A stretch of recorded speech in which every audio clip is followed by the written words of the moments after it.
let's get to our next honoree. And I wanted to really, you know, for someone like me that's been around, I haven't seen Rabbi Klatzko since he was a kid, practically. And he has grown into a powerhouse in Klal Yisrael, if you're not familiar with him and his activities. And being a good Jewish institution, the Hebrew Academy of Cleveland, and especially being a good Cleveland institution where we take credit for everything and everybody, okay? We are responsible for all of his good work, and he even said it to me before, right? He even admitted it to me before. But of course, he does have extremely wonderful parents that have been Balei Chesed in this community, Judy and Naftali Klatzko. Everybody knows them very well, and it's from those, you know, it's from those roots that he comes. But if you're not familiar with some of the activities that he does, I'll show you a couple of them because I just grabbed things off of the website here. But one of the things is Akiva Tours, where he takes young men and women to Eretz Yisrael on trips, and he has an incredible passion and ability to ignite Jewish souls and really inspire everybody, the general community as well. I mean, because he has really had the opportunity to go ahead and do that. He also has a website, if you're not familiar with it, called Shabbat.com, where they have, and if you take a look at the numbers here, 43,000 members, 375,000 Shabbat meals in 3,663 cities and 113 countries, where he goes ahead and he matches up people who want to come for a Shabbos meal with people who want to host a Shabbos meal. So the reach that he has is incredible. And I'll tell you an incredible story that I just heard today. I was on the phone with a very close friend of mine, many of you know him, in Detroit, and I said, you ever heard this guy, you know, Benzion Klatzko? And he says, yeah, sure, everybody knows Benzion. He's a powerhouse. He's tremendous. He says, you know, I'll tell you something. He says, I just yesterday had someone at my Shabbos table, and you know, somebody that you know, has not previously been committed, but he says, you know, Gary, this is the 6th Shabbos that I'm keeping. And he said, it is? Like, how did you come to it? He says, well, I started in Partners in Torah in Detroit, and then I went to the Shabbaton, and this guy, this Rabbi Klatzko, spoke. And he so inspired me, I figured, you know what? Let me try to keep a Shabbos. And then it was a second Shabbos. He says, now I'm up to 6 Shabbosim in a row. This is from just hearing Rabbi Klatzko one time. So it's amazing to be able to have that kind of influence on that. And of course, it took a community to raise Rabbi Klatzko, so we can all be proud of him as well. But certainly he has wonderful parents, and that's where he comes from. And I just want to show you one more picture, and then I'm going to go ahead and we'll make the presentation here. Take a look at this photo. Now, you take a look at this photo, and you would think, boy, that is a very nice shavar brachas that's set up, right? That's a really nice shavar brachas set up. That's not a shavar brachas that is set up. That is the weekly Shabbos meal at the Klatzkos. So I know how busy all of you are. I know how many kids you are and how many you have to handle. They have 11. I know that you had 30 people for Shabbos. They have between 75 and 100 each week, okay? You had 30 people for Pesach. You know, it's incredible what one person can do. And you know what impressed me the most about Rabbi Klatzko? You know, reading everything that he's done, and you've seen some of the things that he's done. You know what impressed me the most about him? When he wrote down, like, you know, things to mention about him. His last words was, he has the most amazing wife imaginable. And she deserves a lot of this credit there as well. So with that, we'd like to make a presentation to Rabbi Benzion Klatzko. If you would come up, Rabbi Klatzko.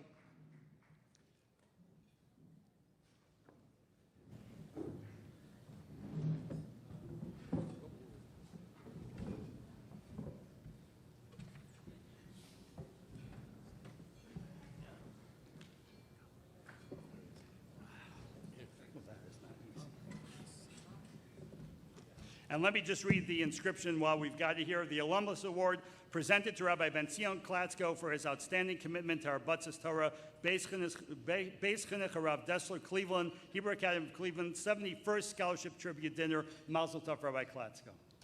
Thank you. Beautiful. Thank you. Thank you. It's so nice. Okay, I get one picture for the paper. One picture. One picture. Lower it. Lower it. Okay. It's all yours.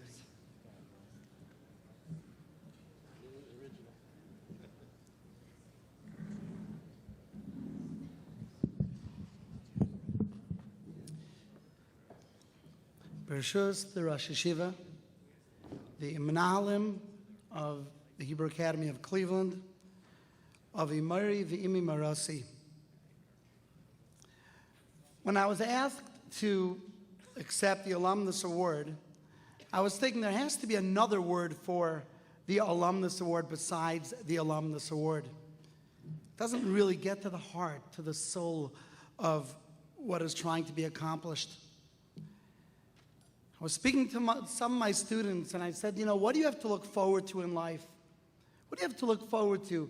A beautiful home, a white picket fence, a Lexus, a swimming pool perhaps? I say, us Yidden, we have something much more precious, much more fun to look forward to. Something that is so enjoyable that it can't be quantified. And you take one word, and it sums it all up. And that word is called nachas. Nachas is just nothing like it.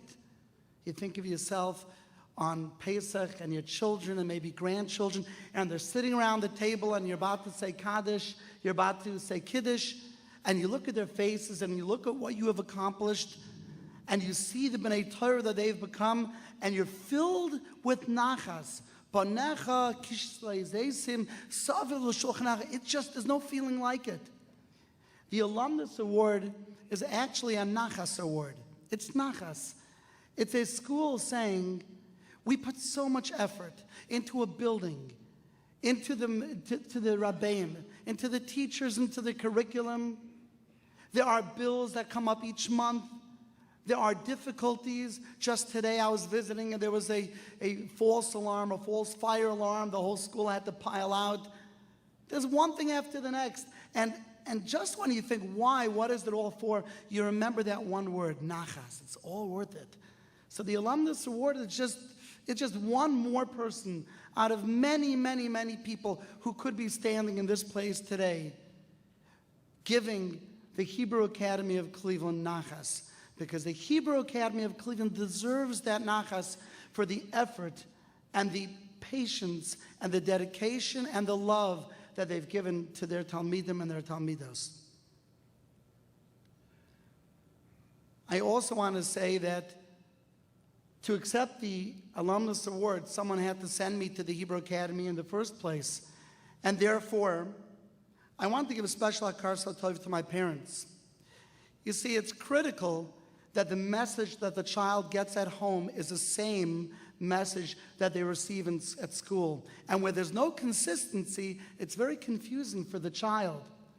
And the fact that my parents and the school together were feeding me and my siblings the same message of Avas HaTorah and Chesed is a tribute to them. So please give it up for Dr. and Mrs. Klatzko.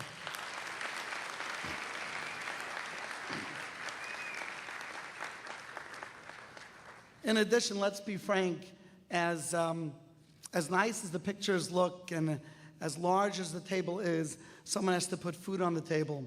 And someone has to tolerate a husband who's flying all over the world. Someone has to give that person chizuk. And it's not just the power behind the throne, but it is the energy and love behind the idealist that together allows us to do great things in this world. And it's interesting that both of the wives of the honorees' name are Shoshana. Klal Yisrael is called Shoshana. It's a rose among thorns. It's beauty. It's elegant. It's simple, and yet it's powerful at the same time. Eishes Chayil Miyim. So please give it up for my wife, Shani.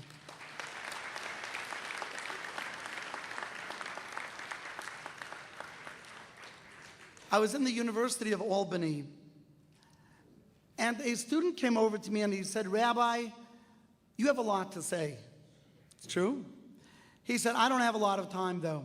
And I want to hear one idea that will ignite me, that will turn me on to Yiddishkeit. And if you could boil it down to one idea, perhaps even one word, I'm game. And if not, I don't have time for rabbinical sermons. And I said, it can be done, and it actually must be done. Yiddishkeit in a word. And that word is empathy. Yiddishkeit in a word is empathy. Your pain is my pain. Your concern is my concern. If you're sad, it makes me sad. The reason that HaKadosh Baruch Hu put us in Mitzrayim, into that Kur HaBarzel, to suffer, was in order for us to feel the suffering of the next person, so that when we leave Mitzrayim, we will have empathy. The very first mitzvah that's given after the Aser Sadibros in Parshas Mishpatim, it's how to treat an Eved, empathy. You are Avadim, remember what it's like to be an Eved. V'havtem asager, ki gerim hayisem beretz Mitzrayim, empathy. Yiddishkeit in the word is empathy.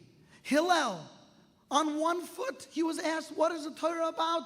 He says, Ma'adasani elach elachad v'chalo savid, empathy. If something bothers you, then don't do it to your friend. Remember, his pain is your pain. His pleasure is your pleasure. And you are responsible for him. That's the Kol Yisrael Arevim Zelazeh. And empathy is colorblind. Empathy doesn't say, I only feel your pain if you have the same hashkafa as me, if you wear the same hat as me. I only feel your pain if you daven the same nusach as me. Empathy is ki ish achad b'leiv achad. We stood around Har Sinai, and each person was able to look to their right and left. Ki ish achad b'leiv achad. Pure empathy, pure feeling, like one heart beating together. When I think of my time in Hebrew Academy, and I did a real cheshbon hanefesh, I didn't take this award lightly. I went through teacher by teacher, and I discussed it with my wife.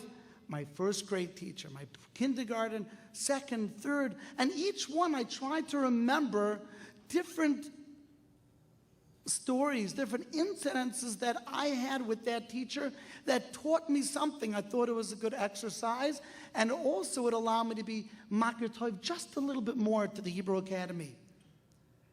So how fitting was it that last night I was speaking to my wife about my kindergarten teacher, Mrs. Golubkin, and just today I'm going downstairs with Ellie Dessler, and we're walking around, and who do we bump into? Mrs. Golubkin.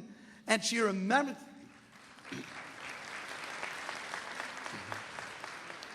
And she remembered me, and she said she always saw certain things, and the love. I mean, she looks the same 40 years later. It's amazing. And I want to tell you, my English teacher that year made a profound impression on me. They don't live in town anymore, but it was Mrs. Lowenthal, a tremendous, tremendous mechaneches. Mrs. Lowenthal, after every day, when the kids were dismissed, she would call me over and she would give me a little smiley face. Kindergarten, Girsa Dianka said, we remember this stuff. You have to have empathy for kids as well, because they don't forget. And I remember Mrs. Weinberg from first grade, and Rabbi Fishman. Who could forget Rabbi Fishman? I think he's with us here. Rabbi Fishman? Remember Rabbi Fishman singing every Friday, allowing us to remember the Siddur. I still sing Kaveh El Hashem in the tune that Rabbi Fishman taught me.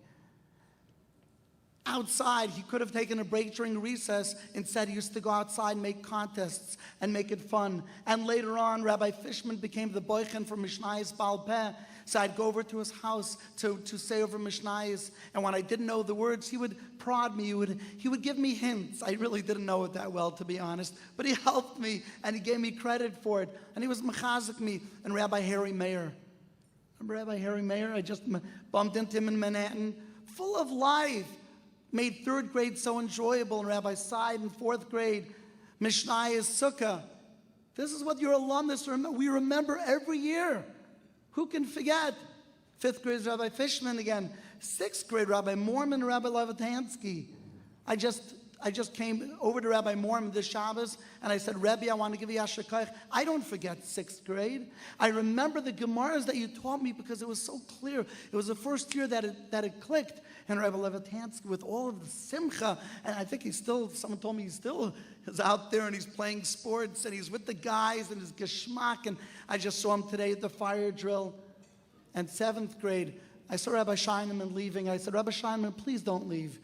He's going, he couldn't stay. I said, I just want to let you know what I'm going to say about you. I said, Rabbi Scheineman, you were so special to me. The Gemara that you taught me, it was so meaningful. It was a perfect segue into Telz Yeshiva. And Rabbi Scheineman used to say again and again, I don't want you to forget me. He used to say, I was just saying, I don't want you to forget me. So I looked him in the eye just now and I said, I didn't forget you. I remember and I didn't forget you.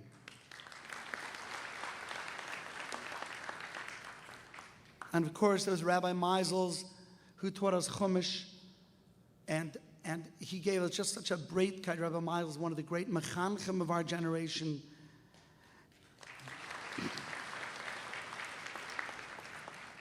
There's a lot I have to be makir tov to, many people. But the school as a whole, when I think about it, and I think about how they taught me empathy, how when I came into the school, it wasn't a homogeneous group of people. Everyone didn't look the same.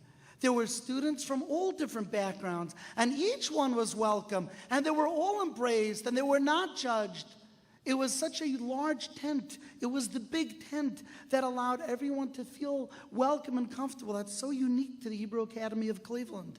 And I think, people say, Shabbat.com, it has Reform and Orthodox and Conservative, and I try to think, why aren't I focusing on the Frum? And it must be because I grew up with a school that had a big tent and that was colorblind and just showed love to each person. And that was the impetus. That was the catalyst to that. And of course, my parents are like that as well. Just being able to be blind to those differences and say, Ki ish echad b'lev echad. We love you all, no matter how you are, no matter how you practice, no matter what nusach you daven. Each and every one of you are the children of HaKadosh Baruch Hu, and Hashem loves you. And because of that, I'm so proud to accept this award, being an alumnus of Hebrew Academy. So I want to give everyone over here, and particularly the Hanhala, a tremendous bracha. You should continue, Michael Al-Chayil, to produce alumnus who come back and sing your praises and learn those lessons and spread them to the masses. It's the hope that Klal Yisrael needs, and without a doubt, it is those lessons that have allowed me to continue growing as a Ben Torah and as a Yid. Thank you very much.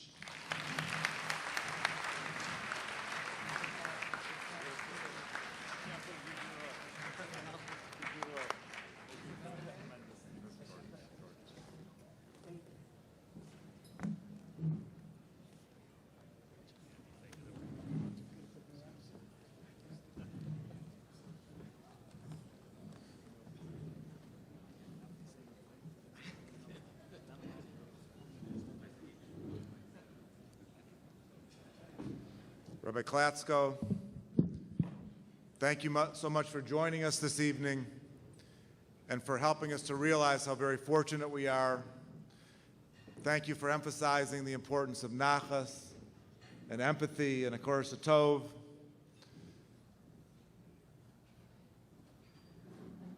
I don't know if you have a fan club officially, but I know you have about 600 new members.